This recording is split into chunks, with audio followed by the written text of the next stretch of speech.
Dedicated, determined, dependable.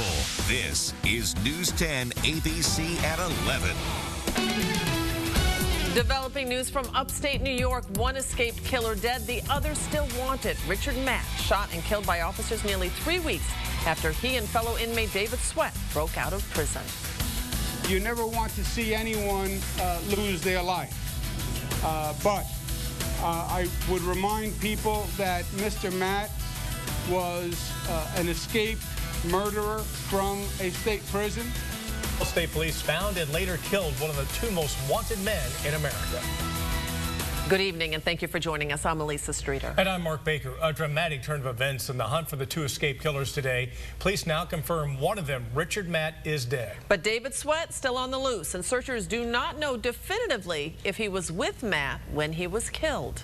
We have live team coverage. News 10 ABC's Rachel Young-Kunis at State Police Headquarters in Malone with how all of this went down.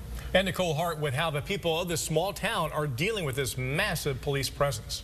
But we begin with Rachel. She was at the news conference with State Police and Governor Cuomo. And Rachel, how did this all happen?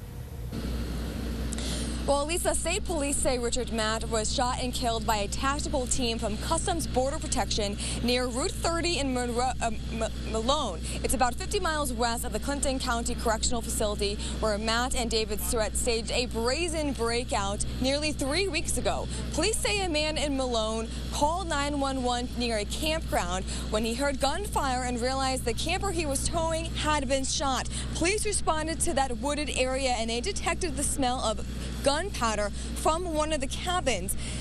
Customs Border Protection heard movements and coughs in the woods, and that's when they encountered Matt. He was armed with a shotgun. Police believe he stole that from one of the cabins in the area. No shots were fired from Matt, but there was a verbal altercation leading up to his death. I can tell you they verbally challenged him, told him to put up his hands, and at that time, you know, he was shot when he didn't comply. That's all I can say about that until we continue our investigation. And police say there has been no actual sighting of the second prison escapee, David Sweat. Last Saturday, investigators found DNA evidence in a hunting cabin 15 miles west of the prison that matched both Matt and Sweat, but evidence recovered today in the cabin in Malone only indicated that Matt was there. Police found no evidence of Sweat. However, they say they are following several leads and believe he is in the perimeter of Duane and Malone, and that is where police are actively searching.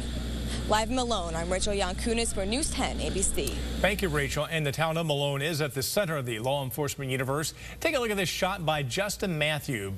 Police cruisers, sirens blazing, racing through the streets. And in the town center, confirmation that officers got one of their men. Take a listen. We got one guy down. Oh, yeah! Yay!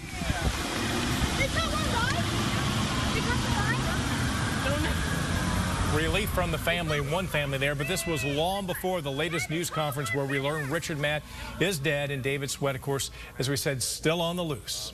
The last few days have been pretty hectic for the people of Malone. The small town has been inundated with local, state, and federal police, as well as the national media. Many say they're ready for all of this just to be over.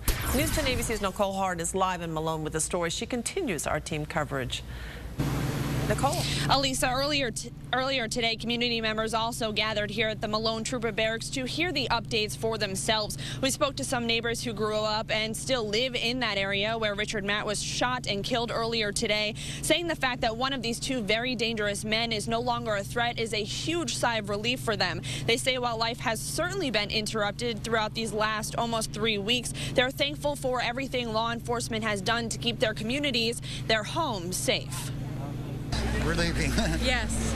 Yeah, it's a great relief, but still we're very much on edge because of the one that's not captured yet. I suppose, you know, you're constantly looking around to see if somebody's around or whatever, because I live by myself, not far out of the village, but in a country setting, and there's a lot of woods.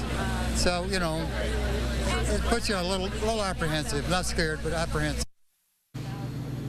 Now, of course, things are not over here yet. Police still searching for David Sweat. The community here saying that they also hope that David Sweat is caught sooner rather than later, not only so life can get back to normal, but so everyone can feel safe once again. Live in Malone, Nicole Hart, News 10 ABC. Thanks so much, Nicole. Well, it's been nearly 3 weeks since this ordeal began. Richard Matt and David Sweat broke out of the Clinton Correctional Facility on June 6th, and since then, hundreds of law enforcement officials have been scouring the area. The search has covered large areas of New York and also parts of Vermont. New York State Police were briefly searching in the western part of Vermont, but in the last couple of days, they have found evidence that they were in the northeastern part of New York. And so prosecutors also say that Joyce Mitchell, a prison tailor, admitted that she was the one who provided the hacksaw blades and the drill bits to the 2 inmates, but she did not have access to their cells. Instead, they say, she hid the tools inside frozen hamburger meat, which another man, a corrections officer, took to the 2 men. Mitchell was the first prison employee arrested in connection with the prison escape earlier this month. And then Gene Palmer, who is a corrections officer, was arrested for the search. Palmer was arrested on Wednesday, and police say he is admitted to providing tools and other items to David Sweat and Richard Matt. He is expected to be arraigned on several charges on Monday. He is the second prison worker, as we said, to be charged in the escape. Authorities do believe that Mitchell put the tools in the hamburger, but it was Palmer who actually took the hamburger to the prisoners. Now, as today's dramatic events were unfolding, we had a bit of an expert on our capturing fugitives right here in our studios. His name is Pete Verroman, and John Gray joins us now with his take on things. John? Interesting guy, Mark. Pete Verroman was a U.S. Marshal for nearly 3 decades, worked in other law enforcement jobs as well. He's also been to Dannemora prison dozens of times, in and out, not as an inmate. He went in there to bring prisoners in and out, and he knows the area very well. I want to be clear about that. He said, given the terrain up there, he is not surprised it would be very easy for fugitives to hide or to get hands on weapons, since those woods are filled with those hunting cabins. As for breaking out of that particular prison, he says he's surprised they could do it because you'd have to have help, because despite what's happened, it is secure. My feeling when I walked in Dannemora was it was very secure, and it was no place that I would ever want to spend time in. With the wall and with the levels of screening, the different levels of screening that they even required law enforcement to do, going in and coming out, you know, it was a very secure facility. Now, interesting, as a marshal, he did search up north for a fugitive who was on the loose in the woods not far from there. He says when you do a search like that, in the woods that heavy, things can change in a heartbeat. He says you could walk for hours and then just walk right up on a suspect because you can't see that many feet in front of you. Then you have a split second to figure out, are they armed? Is my life in danger? And then react. And that's what these officers are going through now for 20 or so days. Mark. All right, thank you, John. And they did say that Richard Matt was armed. Now, recapping our big story tonight, one of the prisoners who escaped from an upstate prison is dead. The other remains on the run. New York State Police say it got a call from men in a campground not far from Malone saying their trailer had been shot out. Well, police responded to a cabin near that location where they say they saw rustling in the bushes there and behind a cabin. Police confronted, then shot and killed Richard Matt.